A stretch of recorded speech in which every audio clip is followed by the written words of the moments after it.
If you're like most people just getting started on a career path, it's difficult to figure out how to get your foot in the door or make a name for yourself when there are so many young professionals just like you doing the exact same thing. The simple answer is, do something different. Conference crashing may be your solution. In this video, we'll cover the what, the how, and the why in terms of crashing conferences in your industry. The basic fundamental idea is there is a conference for just about everything because there are associations for just about everything. And these associations hold conferences to gather all of their members for education, professional development, and networking. There is actually an association of association executives, and every state has one. The logistics of this are pretty straightforward. Any NSCS student in any major could find a conference they're interested in attending by Googling the industry or specialty and conference. You are 90% likely to find something you could attend in the first or second try. Let's assume you're a forensics student at Florida State University. You do a simple Google search and find that there are dozens of conferences all over the world you could attend.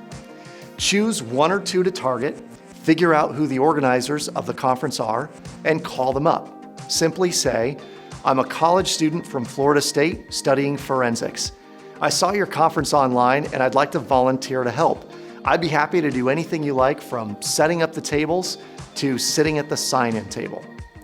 Now keep in mind that you may have to try a few before you get a taker, but the reality of associations is many of them are nonprofits. They work on slim budgets and they work with a small crew. So they'd be delighted to have free help. Sitting at the registration table is a great place to be as a conference crasher because you get to know all of the people that are there and you can cherry pick the ones you're definitely going to chat up later.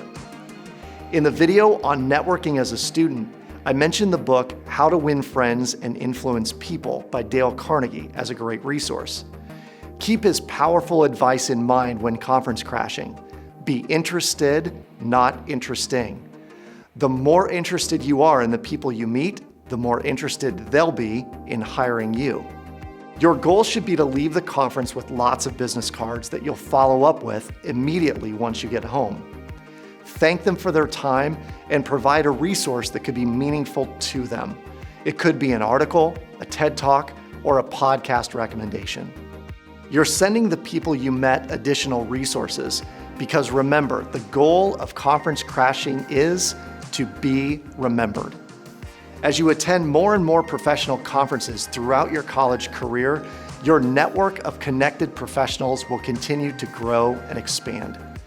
It's important to never underestimate the power of one person on your career path. You'll meet one or two people at these events that will help shape the destiny of your career, if you're on the lookout for them. Last piece of advice on conference crashing. If your budget is tight, and let's face it, you're in college, so it should be, ask the dean of your college if there are funds to send you to the conference. Similarly, you could ask the conference organizers if they'd cover registration and hotel, as an example, so all you would have is travel and some food costs. I've known students who make it their mission in college to attend as many conferences as they can on someone else's dime. Get creative and know that opportunity is out there and it's waiting just for you.